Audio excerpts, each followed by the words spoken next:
Halo, selamat pagi pemirsa, apa kabar Anda hari ini? Senang sekali kami dapat menjumpai Anda dalam Berita Papua. Saya Yuni Rumbarat bersama tim redaksi telah menyiapkan sejumlah berita menarik dan aktual untuk Anda. Berikut 3 berita utama kami.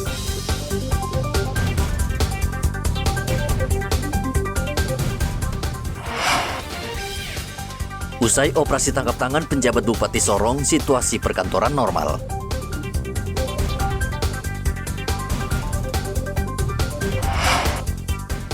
Sepekan lebih diblokade, pelayanan di Puskesmas Rimba Jaya Merauke masih lumpuh.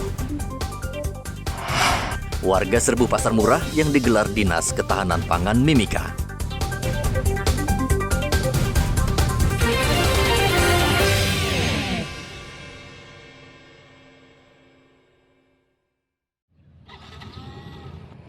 Kegiatan di perkantoran di Kabupaten Sorong berjalan normal pasca operasi tangkap tangan KPK di Sorong beberapa waktu lalu yang menyeret penjabat Bupati Sorong, Yan Pitmoso. Seperti kantor Disnaker Kabupaten Sorong yang tetap melayani warga yang datang mengurus kartu kuning. Martin Nebore, Kepala Disnaker Sorong, mengatakan pihaknya tidak terpengaruh dengan adanya penangkapan penjabat Bupati Sorong dan tetap melayani warga. Saya memberikan pelayanan kepada masyarakat yang intinya itu supaya masyarakat juga mendapat pelayanan yang baik. Yang pertama bahwa dengan adanya isu atau situasi yang kita tahu bersama, teman-teman wartawan tahu bahwa untuk Dinas Tenaga Kerja dan Transmigrasi tetap berjalan bagaimana pelayanan yang ada. Pelayanan apa Bapak yang diberikan? Kita pelayanan untuk pencari kerja, kita sudah lakukan kartu putih kartu kuning kalau kartu putih tetap jalan. Kemudian aktivitas di bidang HI juga melakukan koordinasi dengan berbagai perusahaan-perusahaan yang perpanjangan kontrak, dan juga ada kasus-kasus yang dialami oleh tenaga kerja yang ada di perusahaan. Itu kami selesaikan, kami mediasi, kami memfasilitasi, kami selesaikan mereka punya tuntutan. Bahkan pun kami juga melakukan panggilan kepada pihak perusahaan untuk hadir bersama-sama terus kita cari solusinya. Anggota kepolisian dari Polres Sorong juga rutin berpatroli di sekitar perkantoran Kabupaten Sorong. Sebelumnya, KPK menangkap penjabat Bupati Sorong, Yan Pitmoso, bersama 5 orang lainnya, termasuk pejabat BPK Perwakilan Provinsi Papua Barat. KPK sudah menetapkan Yan sebagai tersangka suap hasil laporan pemeriksaan BPK tahun anggaran 2023. Selain Yan Pitmoso, KPK juga menetapkan Kepala Badan Pemeriksa Keuangan Papua Barat sebagai tersangka serta 2 orang anak buahnya, sehingga total tersangka dalam kasus itu adalah 6 orang. Adapun rangkaian komunikasi tersebut diantaranya pemberian sejumlah uang agar temuan dari tim pemeriksa BPK menjadi tidak ada atau ditiadakan. Terkait teknis penyerahan uang dilakukan secara bertahap dengan lokasi yang berpindah-pindah, diantaranya di hotel yang ada di Kota Sorong. Secara bergantian, ES dan MS menyerahkan uang kepada AH dan DP. Setiap penyerahan uang pada AH dan DP selalu dilaporkan oleh ES dan MS pada YPM.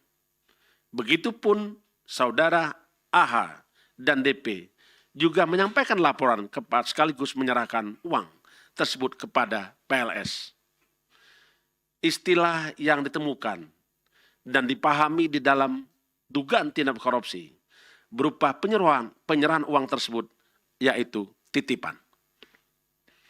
Sebagai bukti permulaan, uang yang diserahkan YPM melalui ES dan MS kepada PLS, AH dan DP, sejumlah uang tunai 940 juta dan 1 buah jam tangan merek Rolex.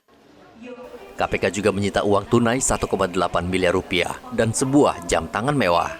KPK juga menyegel ruangan Bupati, Kepala BPKAD, dan ruangan Kepala Badan Perwakilan Papua Barat. Topan melaporkan dari Sorong, Papua Barat Daya. Sudah seminggu lebih pelayanan kesehatan di Puskesmas Rimba Jaya Merauke, Papua Selatan terhenti akibat ulah sekelompok orang yang memalang puskesmas, sehingga masyarakat tidak bisa berobat.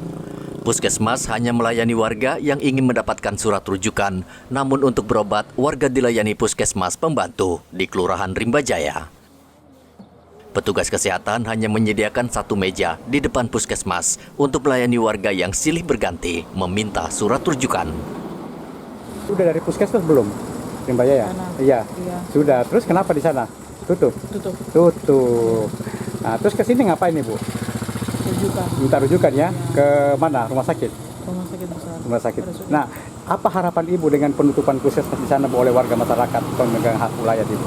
Sekiranya mungkin bisa dibuka aja dulu, ya karena kasihan kalau ditutup begini pengobatan nanti jadi lebih susah. Sekelompok orang yang mengaku pemilik tanah menutup puskesmas Rimba Jaya dan kantor dinas kesehatan Merauke sebelum pemerintah daerah membayar tuntutan ganti rugi tanah sebesar 15 miliar rupiah. Kalau dong tidak reliasi kita duduk di sini sampai dibayar. Kita uang sisa itu. Sisa berapa semua? 15 miliar. Puskesmas juga tutup? Puskesmas juga kita tutup. Pemilik tanah menuding pemerintah daerah menyerobot lahan 47 hektar tempat berdiri puskesmas Rimba Jaya dan kantor dinas kesehatan Merauke. Pemerintah sudah meminta aparat kepolisian membujuk pemilik tanah agar membuka palang karena masyarakat membutuhkan pelayanan kesehatan. Muhammad Ridwan melaporkan dari Merauke, Papua Selatan. Kita akan mulai menyaksikan Polres Merauke bersama Densus 88 terus memantau situasi keamanan di tengah masyarakat menjelang pemilu, khususnya kemunculan paham radikal yang bisa berkembang menjadi aksi terorisme di Papua Selatan. Sesuai perintah Kapolri dan Panglima TNI, Kapolres Merauke AKBP Sandi Sultan sudah memerintahkan anak buahnya untuk memantau wilayah yang rawan dengan radikalisme. Mereka kan ini semua warga negara Indonesia, ya. Saya sebagai pelayan pelindung pengayom masyarakat terkait dengan adanya aliran-aliran tersebut itu memang terdeteksi dengan kita. Cuman satu hal tadi, ternyata masyarakat mengatakan ini tidak ada dan meresahkan dan banyak warga yang tidak dikenal masuk ke situ. Nah, ini dia. Kalau untuk aliran-aliran yang sudah ada sementara ini terdeteksi sama kita semuanya, ya. Dan saya bekerja sama dengan teman-teman Densus 88. Polres Merauke juga memantau pembangunan sejumlah pesantren yang marak di Merauke, Papua Selatan, namun disinyalir tanpa izin. Polisi bekerja sama dengan pemuka agama akan bertindak tegas menutup pesantren jika bermasalah. Sebelumnya tahun 2021, Densus 88 meringkus 11 orang terduga teroris. 2 diantaranya pasangan suami istri. Ke-11 orang tersebut merupakan anggota jamaah Ansarut Daulah. Muhammad Ridwan melaporkan dari Merauke, Papua Selatan.